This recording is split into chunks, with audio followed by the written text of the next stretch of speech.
자, 오늘 제목 하나님께 맡기라. 늘 우리가 신앙생활을 하면서 많이 듣는 그런 제목입니다. 그러나 정작 우리의 삶에서 정말 제대로 그렇게 하나님께 맡기고 사는 것은 만만하지가 않지요. 그래서 늘 주님 앞에 나오면 또 참회의 기도를 드리곤 합니다. 우리가 수영할 때 보면 저는 수영을 잘 하지는 못하는데 그래도 빠져 죽지는 않습니다.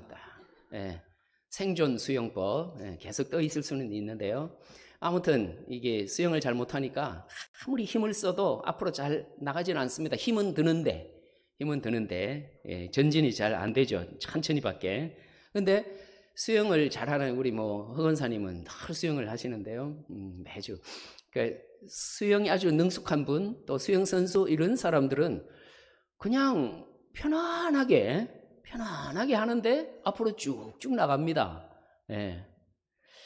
참 신기하더라고요, 보면. 그러니까 이 물에 대해서, 물의 흐름을 알고 물에다가 물하고 막 싸우는 게 아니라 물에 자신을 맡기기 때문이라는 이론쯤은 알고 있죠. 이론은. 근데 우리 인생도 이와 같다는 거죠. 우리 인생도 인생의 큰 흐름을 알고 그 흐름을 잘 타면서 사는 사람이 있는가 하면 그 흐름을 거스르면서 나아가지 못하는, 힘만 쓰고 바등바등 애만 쓰고 나아가지 못하는 이런 사람도 있습니다. 프랑스의 화가 중에 에밀 리노프라고 하는 그 화가가 그림을 하나 그렸습니다. 이런 그림을요. 제목은 Helping Hand, 돕는 손. 돕는 손, 유명한 그림입니다. 넓은 바다 위에 아주 조그마한 배에 이 늙은 어부와 아주 어린 소녀, 아마 소녀 딸이겠죠. 이 어린 소녀가 함께 앉아 있는 그림인데 할아버지와 이 소녀가 나란히 앉아서 함께 노를 젓고 있습니다.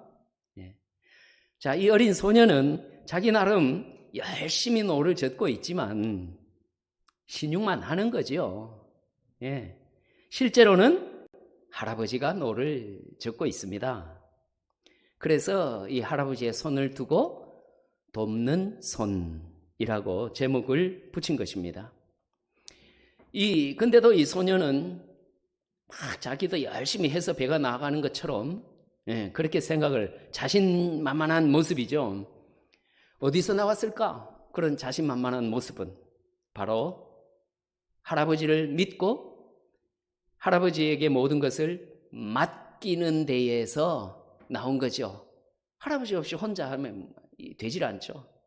금방 울고 말 겁니다, 아마. 자, 이렇게 맡기는 것이 이렇게 소중하다, 귀한 일이라는 거죠.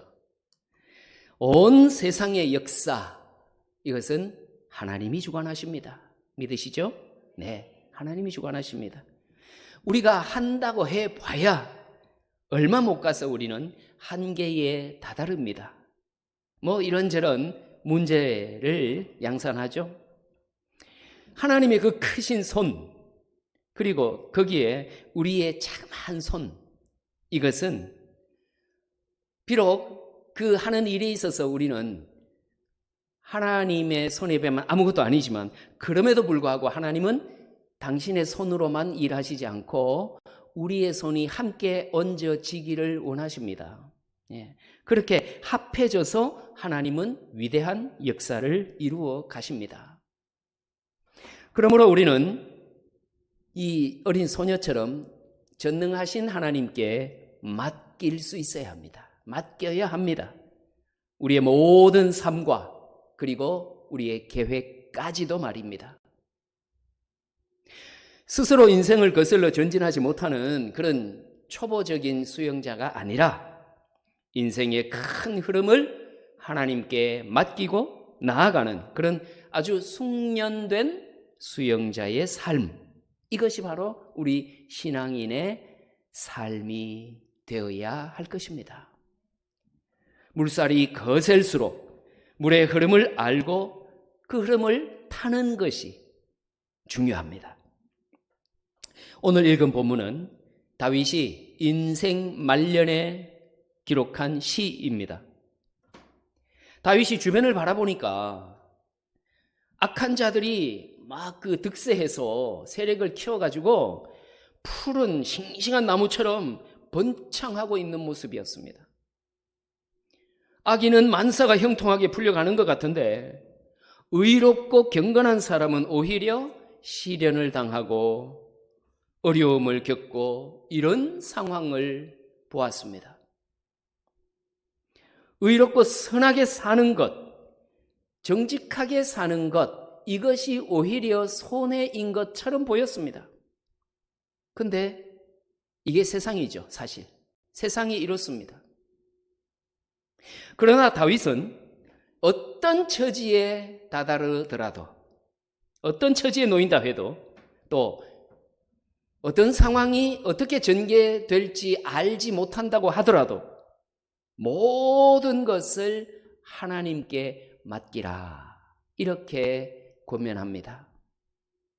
이것은 다윗이 정말 험악한 세월을 살아온 자신의 그 삶, 체험에서 우러나온 고백입니다. 깨달음입니다. 5절에 보면 내 길을 여호와께 맡기라 라고 시작합니다. 너의 길을 여호와께 맡기라. 인생의 모든 문제를 여호와께 맡기고 네 마음대로 네 뜻대로 너는 따로 살아라, 이거 아니고 여호와께 맡기고 함께 걸어가라, 그런 뜻이겠죠. 함께 하나님께 맡기고 그리고 평안하라, 자유로워지라, 그런 의미입니다. 그러면 어떻게 사는 것이 하나님께 맡기는 삶이 될까요? 어떻게 살면? 자, 첫 번째는요, 우리가 세상 속에 살지만 그 세상의 삶에 휘둘리지 않는 것입니다. 그래야 된다는 거 알죠? 세상에 휘둘리면 안 된다는 거 압니다. 근데 막상 삶의 현실에 부딪히면 대단히 어렵습니다. 예, 힘듭니다. 뭐 쉬우면 우리가 굳이 막 하나님께 간절히 매달리고 기도하고 뭐 그러지 않겠죠.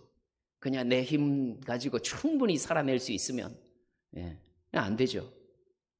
세상의 흐름이 하나님을 믿지 않고 자신을 앞세워서 살아가는 구조로 이루어져 있기 때문에 그렇습니다.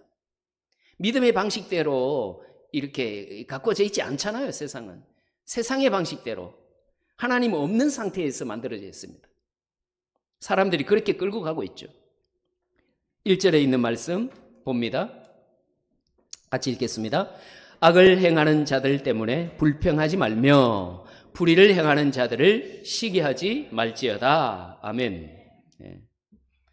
악인의 번영과 불의를 행하는 자들의 성공을 보고 속상해하지 말라는 겁니다.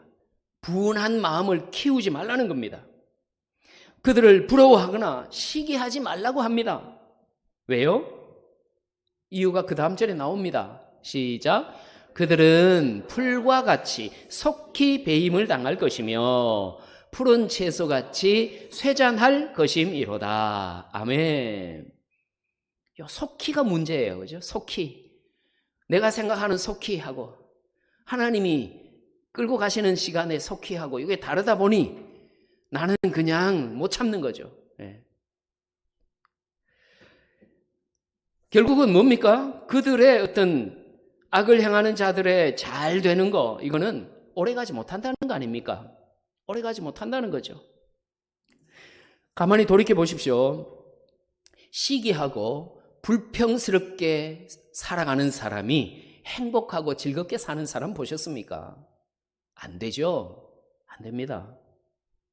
시기하고 불평하게 되면 나에게 다가올 수많은 기회들조차 그냥 사라집니다. 기회가 사라지죠. 가능성이 없어집니다. 시기심을 드러내는 어떤 심리학적인 근거는 자존감이 낮은 데서 온다 그러죠. 자존감이 낮으면, 내가 저 밑바닥에 있으면 모든 사람들이 나보다 더 위에 높아 보여요. 그럼 살맛이 안 나는 거죠. 그렇게 되니까 그러니까 내가 나를 사랑할 수 있는 뭐가 있어야 되는데 나 좀 괜찮은 사람이야 스스로. 이게 막 너무 지나치면 이 망상 속에서 살죠 또 이거. 아니면은 너무 자만해지거나 교만해지거나 그렇지만 적당하게 뭐 지식이 많든 지식은 없어도 뭐 내 인격이 참 좋든 아니면 내가 말을 잘하든 누구를 참 위로를 잘하든 아니면 돈이 많든 간에 뭔가 내가 나를 존중할 수 있는 뭐가 있어야 되는 자존감이. 하나님과 나와의 관계가 좋다고 스스로 느끼는 사람은 대단한 자존감을 가지고 살겠죠. 자신을 사랑할 만한 것이 없을 때, 저 밑바닥일 때, 그럴 때에 상대방은 더 밑으로 내려야 돼요. 그러다 보니 막 모든 게 못마땅하죠. 불평스럽고 그냥 시기가 일어나고 그런 거죠. 네. 심리적으로 그렇다는 겁니다. 미국의 전설적인 톡쇼의 진행자 오프라 윈프리를 들어보셨죠? 뭐 한동안 책도 쓰고 우리나라에도 한때 막 그 어린 시절에 어려웠던 삶이 전해지기도 하고 뭐 그랬습니다. 이분이에요. 이분이 찾아보니까 54년생인가 54년생이었죠. 제가 여러 사람을 찾아가지고 아마 그런 것 같아요. 꽤 나이 많죠.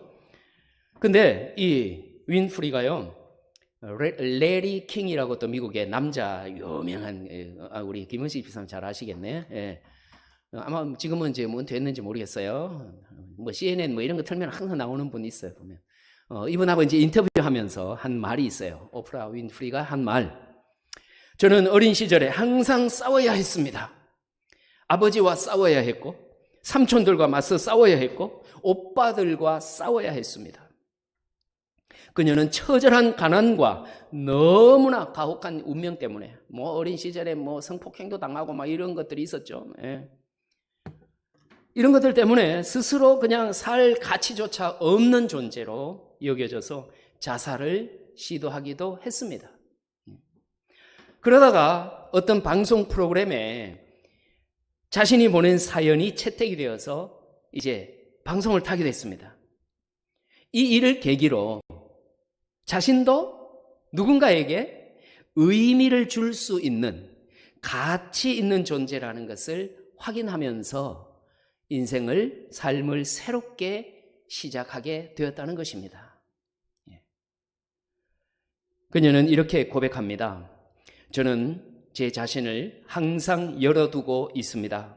왜냐하면 제가 하리라고 생각지도 못한 일들을 많이 해왔기 때문입니다. 저는 우리를 창조하신 하나님께서 우리가 꿈꾸는 꿈보다 더 큰 계획을 가지고 계신다고 생각합니다. 자기의 삶을 통해서 하는 고백이죠. 자신은 이렇게밖에 생각 안 해왔는데 하나님은 훨씬 더 많은 일들을 하게 하시더라는 겁니다. 자, 이 고백이, 이 마음이, 생각이 그녀의 성공을 가져온 핵심입니다. 자신에 대해서 자신이 아는 것보다 하나님께서 더 잘 아셔서 자신의 인생을 더 크게 열어주셨다는 것입니다. 오프라 윈프리는 하나님의 역사하심을 발견한 것입니다. 하나님을 거부하는 악인의 번영, 그리고 불의한 자들의 성공과 같은 이런 세상의 삶에 휘둘리지 마시기를 바랍니다, 여러분. 여러분은 여러분 자체로서 이미 하나님의 아주 존귀한 존재들임을 믿으시기 바랍니다. 악인들을 부러워하지도 시기하지도 마십시다. 오히려 자꾸 그쪽을 바라볼 게 아니라 눈을 돌려서 하나님께서 주관하시는 그런 삶, 은혜로운 삶을 바라보시기를 바랍니다. 우리가 뭘 바라보느냐가 너무너무 중요하잖아요. 왜? 계속 그쪽이 마음을 빼앗기니까. 내가 생각하고 기도했던 것보다 아마 훨씬 더 크고 좋은 것으로 채워주시는 하나님을 만나게 될 것입니다. 자, 하나님께 맡기는 삶이 어떤 삶인가? 두 번째, 하나님을 믿고 순종하는 것입니다. 어떤 임금이 신하들을 불러놓고 연회를 베풀었습니다. 막 잔치를 하는데 풍악 울리고 흥이 한참 무르익을 무렵에 이 임금이 이상한 명령을 내립니다. 밑 빠진 독을 하나 가져오게 하더니만 여기에 우물물을 길어서 저 밑 빠진 독에 가득 채우라, 이런 명령을 내립니다. 말도 안 되죠. 그러니까 대부분의 신하들은, 이성적이고 머리가 있는 사람은 당연히 이거를 납득할 수가 없죠. 대부분의 신하들이 고개를 흔들면서, 전하, 독은 밑이 빠져서 아무리 채워도 안 채워집니다. 도저히 불가능합니다, 그 일은. 이렇게 아뢰고는 그냥 임금이 취중의 한 소리로 생각하고 흘려 넘겼습니다. 그러니까 그걸 실천을 안 한 거죠. 근데 신실한 한 신하가 임금님을 믿고 무슨 뜻이 있으시겠지, 이게 중요합니다. 무슨 뜻이 있으시겠지. 나쁜 일 아니면, 불의한 일 아니면 무슨 뜻이 있으시겠지 하고 그렇게 하겠습니다 라고 대답했습니다. 그리고는 계속해서 물을 퍼가지고 갖다 부었습니다. 뭐 붓는 대로 다 빠지죠. 근데 그렇게 했습니다. 일주일 동안 계속 퍼내다 보니 우물이 말라버렸습니다. 우물이. 근데 우물 바닥을 보니까 큰 황금 덩어리가 있는 거예요. 네. 그 신하는 어떻게 했을까요? 그거 가지고 집에 갔을까요? 그 황금 덩어리 가지고 다시 임금님께 가져왔습니다. 네. 전하, 밑 빠진 독에 물을 다 채우지 못한 것을 용서해 주십시오. 그럽니다. 근데 물이 말라서 보니까 이 황금 덩어리가 있어서 임금님께 가져왔습니다. 그럽니다. 임금님은 크게 웃으면서 바로 그 황금 덩어리는 내가 우물 속에 넣어둔 것이다. 다들 그냥 취중 농담으로 들었으나 그대는 나를 무조건 믿고 끝까지 복종했으므로 이 황금 덩어리는 너의 몫이다. 가지고 가거라. 그랬답니다. 뭐 지은 얘기건 간에 어쨌든 알 수 없으나, 아무튼 우리에게 큰 교훈을 줍니다. 불의하고 악한 세상에서 하나님에 대한 전적인 신뢰 없으면 믿음으로 사는 것은 불가능합니다. 하나님을 기다릴 수 있어야 합니다. 하나님을 기다리지 못하면 내가 다 해야 돼요. 그 일을 완성해야 되니까 막 되지는 않는데 하니까 무리가 생기고 다툼이 생기고 막 그러는 거죠. 내가 하는 건 해야죠. 신실하게. 하지만 그러나 하나님께서 하신다라고 하는 생각을 놓치면 안 돼요. 그거 놓치면 내가 다 해결하려고 하다 보면 문제가 생깁니다. 좀 하나님이 하실 여지를 남겨둬야죠. 기다릴 수 있어야 합니다. 하나님을. 자신의 지혜나 아니면 다른 사람의 능력이나 아니면 세상의 권력에 맡기는 것이 아니라 전능하신 하나님께 맡기라는 것입니다. 우리가 하나님을 의지하고 그 명령에 순종하며 겸손히 그분의 권위를 인정할 때 은혜로 예비하신 영광스러운 삶을 열매로 누리게 될 줄로 믿습니다. 자, 맡기고 사는 삶이 어떤 것인가? 세 번째, 하나님을 기뻐하는 삶을 사는 것입니다. 하나님을 기뻐하는 삶, 세상을 기뻐하는 삶보다 먼저 교회 한 곡의 아버지 누굽니까? 학교 다닐 때 음악 시간에 열심히 배우잖아요. 바하는 음악의 아버지이고 음악의 어머니는 핸델이고 교향곡의 아버지는 하이든. 하이든이 교향곡을 100곡 이상 만들었고요. 그리고 80곡 이상의 소나타, 그리고 거대한 2개의 오라토리오를 남긴 유명한 작곡가죠, 하이든. 이 하이든이 이렇게 고백했습니다. 나는 작곡할 때 늘 하나님을 생각합니다. 그리하면 내 마음에 기쁨이 솟아오릅니다. 악보에 음이 춤추는 것 같고 내 마음도 기쁨으로 충만해집니다. 자, 순서가 중요합니다. 순서가. 작곡할 때 하나님을 생각한다고 했고요. 그리하면 어떻게 해요? 내 마음에 기쁨이 솟아오릅니다.